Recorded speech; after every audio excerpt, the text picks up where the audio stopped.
한국천연염색박물관이라는 곳에 왔습니다.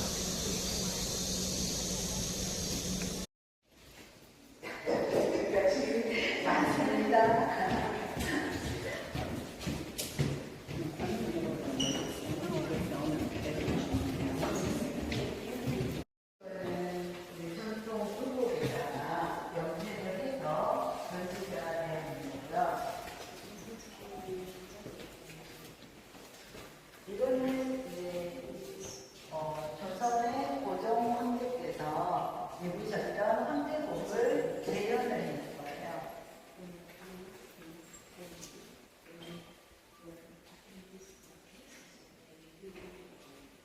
여기 들어있는 이제 노란색 같은 것들, 황색을 염색을 할 때도 천연 염색을 예전에 했겠죠. 그래서 황색 염색에 필요했던 황백이라든가 이런 여러 가지 천연 재료에 대해서 설명을 조금 이따가 해드릴 거예요. 그리고 여기 보면 이거는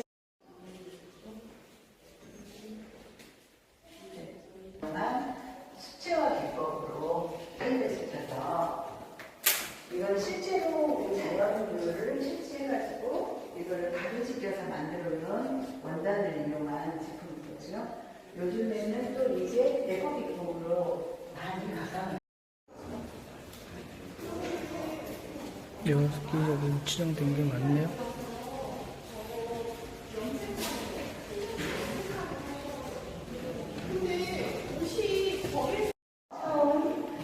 씨를 뿌리겠죠.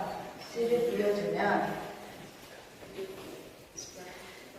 꽃이 피기 전에 수확을 합니다. 청출하라면 수확을 해서 색소를 추출하기 위해 물에다가 담그거든요. 네, 물에 담그기 전에 소석회를 만들어줍니다. 한국의 전통 쪽과 세계의 다른 나라들의 쪽과의 차이.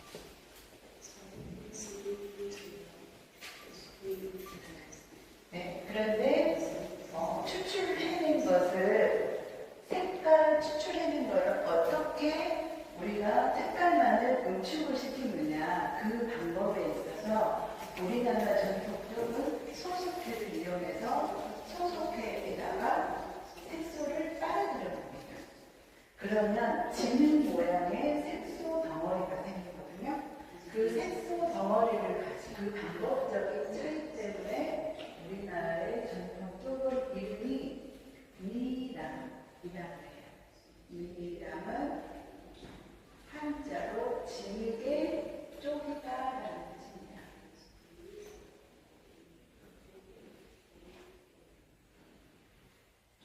이 아이들이 지금 열심히 일을 해서 미남을 만들어 놓으면 우리는 이것만 하는 거예요. 그러면 우리가 선생님이 여러분들 오시기 전에 이쪽을 환원장을 시켜놨어요. 색깔을 초록색으로 바꿔줬어요. 그러면 이 초록색으로 염색을 하는데 우리가 원하는 색깔을 하얀색으로 바꿔줍니다. 그렇게 하지 않으면 색깔을 발생되지 않습니다.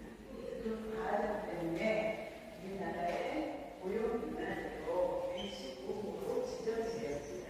나중에 지정에서만 하는 방법적인 또 염색 문화 자체가 115호로 지정이 되었고 그거를 염색자 분야로 지금까지 정관채 선생님과 윤병훈 선생님인데 윤병훈 선생님이 돌아가셨고 정관채 선생님은 여기 와서 어제는 같은 마을에 지금 거주하고 계신데 열심히 활동을 하고 계십니다.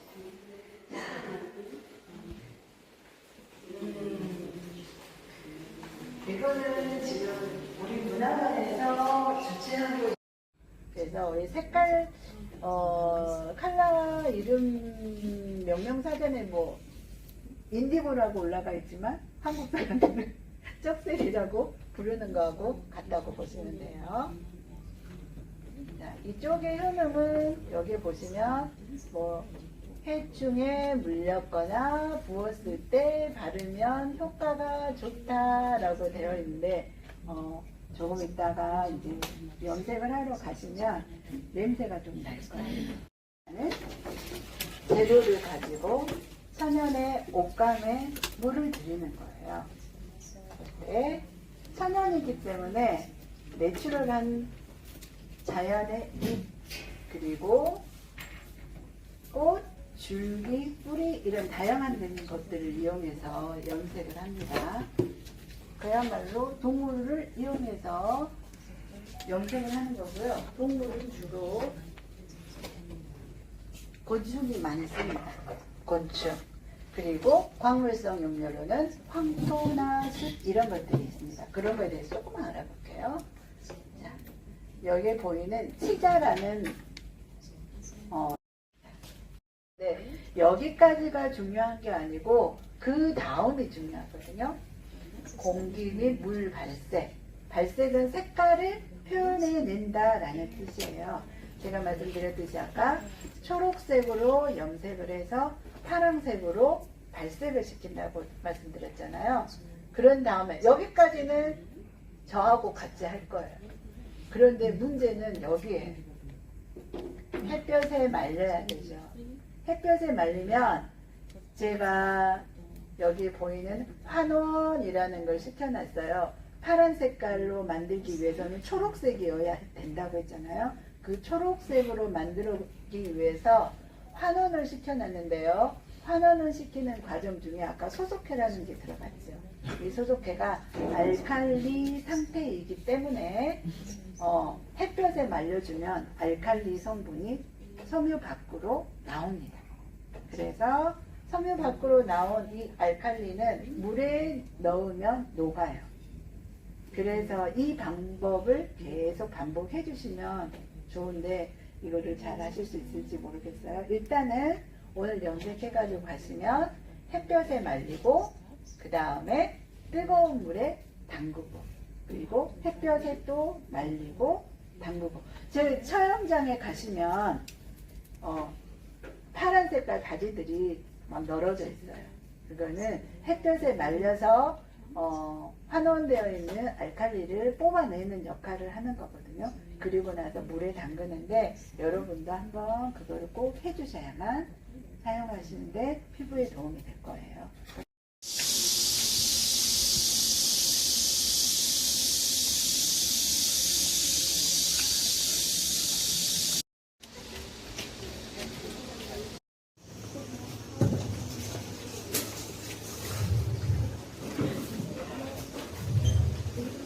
Dyeing material. Dyeing material. You can keep on. Keep going.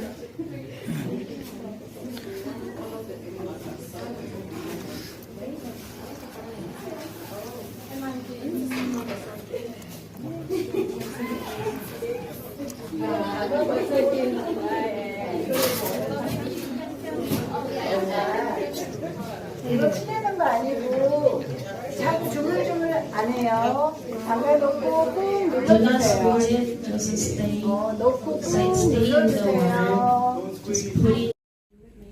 염색이 되지 않고 섬유에 하얗게 그 무늬가 남아있는 거예요.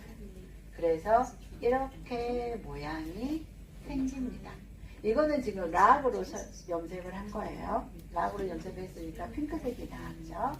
자, 손수건을 4번 접는 거는 똑같은데 어디를 묶냐에 따라서 무늬가 달라지거든요. 이렇게 가로로 접어서 풀어주면 이런 선 모양이 나옵니다. 자, 이거는 쪽으로 염색한 거고 이거는 락으로 염색한 거고 이거는 양파로 염색했어요. 양파 껍질로. 네모 홀치기는 여러 가지가 있는데 제가 제일 선호하는 거는 이런 구름 모양 홀치기입니다. 이런 식으로 묶고 자유롭게 묶어주고 그 다음에 염색을 하면 이렇게 표현이 되는데요.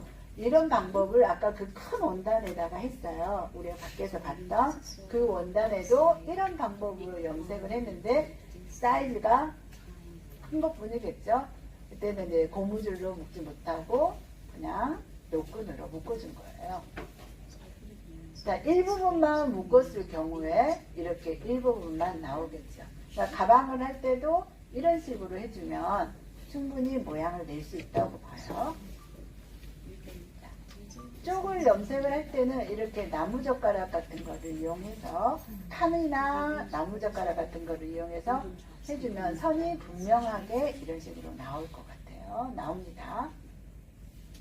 자, 우리가 하는 거는 가방에는 이런 식으로 염색을 묶어볼 거예요. 자, 선으로 나오기 위해서는 이렇게 가방을 접어줄 거고요. 가로로 접어서 선을 묶으면 이 부분만 하얗게 염색이 안 되고 나오겠죠. 그 다음에 이런 식으로 반원이 나오는 거는 이렇게 묶어줘야 돼요. 이렇게 지금 사진이 바뀐 것 같아요. 이 아이가 이렇게 묶은 거고요. 이 아이가 이렇게 묶은 거예요. 이런 식으로 선을 표현하는 방법을 가방에다가 한번 해보겠습니다. 잠깐. 자, 이렇게 어. 말하시면 안 돼? 이렇게 여러 번 물이 한 곳에 이렇게 나왔습니다.